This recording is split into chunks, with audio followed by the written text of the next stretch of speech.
I'm Gary Fletcher, Garyfletcher. What is your birthday? 11/1/32. You're pretty young. Okay. And where were you born? In Rio, West Virginia. Could you spell your birthplace? Well, it was really Rock Oak, so I guess I better put Rock Oak. ROCKOCK, Rock Oak. Rock Oak, West Yeah. Virginia. Yeah, it's about 30 miles, 40 miles from here. From here. Tell me about your parents and the sibling when you were growing up. My parents had migrated to northern Wisconsin, but when my mother was pregnant with me, they came back here, and I was born, and I was 8 months old when they moved back to northern Wisconsin. And we lived in a small fishing community of about 1,200 people on Lake Superior, right on the shore of Lake Superior. I grew up there, went to high school there. When did you graduate high school? What high school? It was Lincoln High School in Bayfield, Wisconsin, and 1951, July 1951. And so you knew that the Korean War broke out already. Oh yeah, absolutely, yeah. What did you know about that? Well, not a whole lot, but we had talked about it in school, and a lot of the guys that were upper classmates were being drafted and going, and yeah, we knew it was there, and I knew I had a chance of going there if I stayed around for the draft. So I enlisted in the Navy. I tried to get in the Coast Guard when I first started out, but they was filled up, so I went in the U.S. Navy. I had a lot of friends in the area there that did get into the Coast Guard. So most of my classmates ended up in the Coast Guard, and because we lived on a large body of water, Lake Superior is a very large lake, and so we were accustomed to being on the water a lot. I spent a lot of time on trolling boats, and would wheel for captains that were taking fishing parties out, and we'd be going all day, and then I would wheel, or the kid that they had doing it would take care of that and clean the fish on the way back in. So, did you volunteer for Navy? yes, volunteer for the When Navy. did you volunteer? Huh? When did you volunteer that? Well, July 1951, As soon as you graduated. right after I graduated, yeah. And where did you get the basic training, boot camp? Great Lakes, Illinois. And Well, submarine school in New London, Connecticut. what kind of training did you receive Huh? to become what kind of training did you receive to become a salesman? A salesman. No, I mean the Navy man. Oh, well. Sailor, I mean. Yeah, well, we went through regular basic training, like most Navy guys do, which is not very elaborate. I don't even remember what it was, whether it was 8 weeks or what it was, but the normal things, that we went out in some boats and we marched and we did Firing? firing, Shooting? handguns and rifles, the old infield rifle, and of course I was acquainted with all that kind of stuff because my parents were all hunters, and then through the gas chamber and different things like that. And then from there I went to New London, Connecticut, to submarine school, which is a very elaborate, drawn-out school. We had a lot of mock-ups there, so we learned the insides and outsides of a boat. We called them boats. A submarine was always called a boat. And did our training there. We did aqua lung exercises in a high tank of 150 feet filled with water. We practiced in that a lot. That was the escape route if a submarine was on the bottom. They spent a lot of time doing that, and then we went on a boat. I went on a boat, and went there, and of course that's a training exercise in itself. You got to qualify on almost everything on that ship, and we spent a lot of times doing that. So where were you mostly? No, in the North Atlantic. North Atlantic. Yeah. Well, England, and then north into the Baltic Sea, and What was your mission? Well, tell me about the ship that you were in. What was it? well, it was normal. It was about 300 feet long. What is the name of it? The Razorback. Could you spell it? Oh, don't ask me to spell that thing. Let's see. R-A. Razor, and then back. Razback, I guess it was spelled, yeah. Uh-huh. And tell me about the ship. Well, it was normal for the times, you know. The World War II boats were a little more scary than after they got a little newer. They found out a lot of things. Submarines was developed just by trial and error. That's how the progression of a submarine was all trial and error. Of course, they had engineering and all that kind of stuff, but most of the time you fix something because it didn't work. And well, you know, we had torpedoes, 6 torpedoes, 6, 8. Well, we had more than that on there, but we had 4 torpedoes in the bow, 2 in the aft, and that was a forward torpedo room. Then the firing was done there to fire the torpedo. You have your tubes, your firing tubes, and the torpedo would lay in there. And the torpedo's 30 feet long and has a warhead of about 4.5 feet. And then when you would go to fire, you had closed the inner doors of the firing tube. You'd close them, and then you'd open the outer doors. And then when it was ready to fire, by using a periscope, you know, on the top of the ship that looked out, and they could tell where the target was, and then we would fire the torpedoes.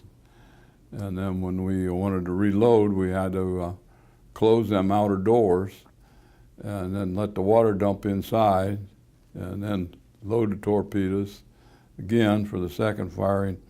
And then the next time the next round we would take and open them outer doors, let the water come back into the tubes, and then ready to fire then. And then same thing every time. Every time you fired a torpedo, you had a lot of water coming in the boat. That was all blown out afterwards. Mm-hmm. We didn't have a chaplain on the boat. He, one of the guys, would do the church service on Sundays, and then the galley was rather small, but half the size of this room right here would be the size of the galley where we ate, and there was around 65 guys aboard, and the commander was a lieutenant commander, and the executive officer was a lieutenant, and then we would have 4 chief petty officers, and then the ranking would go from there on down to apprentice. Mm-hmm. I don't know what else I could tell you about it to explain it a little more. I have pictures there that I could show you pictures of it. Sure, I would love to see it after this. Yeah, but right. Tell this interview, the students and teachers will listen from Yeah. you. So Yeah. tell them about the life inside of the ship. Well, as you can imagine, it's pretty close quarters there. And you know, they always say a man's home is his castle. And when you get on a submarine, your castle is only about 2.5 feet wide and 6 feet long and about 18 inches high. So that's where you did your good time thinking and thought about home and how things were going and wondered about what was really happening in the outside world. Mm-hmm. We had camaraderie, of course, but it was hard to get you know, too involved with people. Although we had some good friends, everybody was everybody's friend, but nothing close like like you have in your normal life. And they called us sewer pipers because they said we never got a bath and it was always dirty and greasy and oily, you know. Because the boats that I was on was diesel boats that run off of diesel and electricity. And we had batteries, of course, and we wanted to run silent. We wanted to run with the submarine running silent, and so you couldn't hear the screws. We were running off of generated batteries, and then we would have to surface or get close to the top to charge them batteries, because we had a snorkel tube that would run up to the surface, and then we could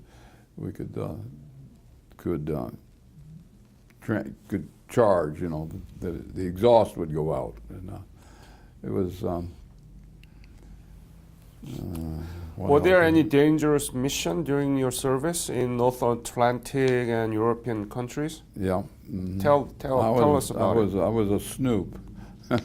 What do you mean by that, snoop? We snooped around to see what people were doing. Right. And what was your MOS? what do you mean by that? Specialty. Oh, I was a boatswain mate. What? Boatswain mate. Uh-huh. And Tell me about what you're doing. well, on the boat, you know, we dealt with the submarines and dealt with the working parts of dealt with the torpedoes and handled torpedoes and loaded torpedoes. You know, when we had to load, we would load the torpedoes down into the ship, and then regular. Everybody had something else to do, and so it wasn't really like a specialty. Of course, you had the torpedo guys, and it was just kind of hard to explain. Mm-hmm. And you had to qualify on the boat before you could get your dolphins, you know. And that was all that training you did for the first part of your cruise. You would then when the captain thought you were certified, then they would certify you and they'd pin you. And that was that little dolphin that the submarine sailors that we wear on our coats most of the time. Should you fire any torpedo during your mission? No, No. I wasn't in that. I didn't do that. Oh. That was a torpedoman's job. So we handled and pushed and shoved, and I see. yeah. Mm-hmm. But our ship did, yes. Mm-hmm. Yeah. Whoa. Oh yeah. Why? What was the occasion? Explain that. Well, Who was your enemy at the time? It was 1951, 52, so the war was over. I mean, the World War II. Why did you have to fire the torpedo and so on? well, we practiced a lot. Oh, practice. But like I said, and I'm not sure whether there's any place in the Korean War that they even had fired any torpedoes, Mm-hmm. because it was search and rescue. And then the little thing I want to tell you about, or show you them pictures about the north end of Korea. There was a sub went in there called the Perch. The boats, submarines are all named after fish, and the Perch went in there and landed these British Marines, and they went and there's a tunnel that run, I guess, north and south from China into North Korea, and destroyed that tunnel. They blew that tunnel up, and then they came off the boat, Mm-hmm. and then they came back to the submarine, and it was pretty hot and heavy, according to what the book says, to get away. You know, go back out to sea and get away. So. Were there any close to Asia during your mission? Always in North Atlantic? Yeah, I was in the North Atlantic. We were spying. Mm-hmm. Spying. I called it snooping. We called it Snooping snooping. around. But we were spying. We were laying in harbors and that other so-called enemies, and they are enemies. We're still struggling with them. So specifically, what did you do to snoop around the country? What country did you, for example, target? Well, we was in the North Atlantic, and we were in trying to, we were snooping on the Russians, Russians. if you want to put it that way. I'm not supposed to say that, but I guess in this length of time, and we're still doing that. You know, we're still doing that. You are still Korean War veteran era, Korean War era veteran. Yes. That's what I am. Yeah. What do you think about the Korean War and what did America did for Korea? Oh, they did a lot of things. I talked to my buddies that were here in this group, and I think, and knowing what Korea is like now, it's come from nowhere to a great nation. And what about 14th in the country? I forget what I heard. 11th largest economy in the world. Is that what it is? 11th? Okay. Yeah. So, yeah. So it was well worth what we spent over there and what we did, and I'm proud to be a part of it just through that time frame that I happened to be there. And I've got a lot of good friends here in the Korean War veterans, and yeah, I enjoy being with them. Have you been back to Korea? No, No. I haven't been back. So in your chapter 313, right? Yes. Is it Shenandoah? Yeah. Yeah. How many Korean War veterans there? Do you know? About 106, I think. 106. I think that's what it is. It's over 100. Yeah. And as you just said, the Republic of Korea is one of the strongest nation in the world, but at the time it was really poor, completely destroyed. Right. And so I think this is a legacy that we need to teach and promote to the American public and in the school. But school doesn't teach about this. No. Why is that?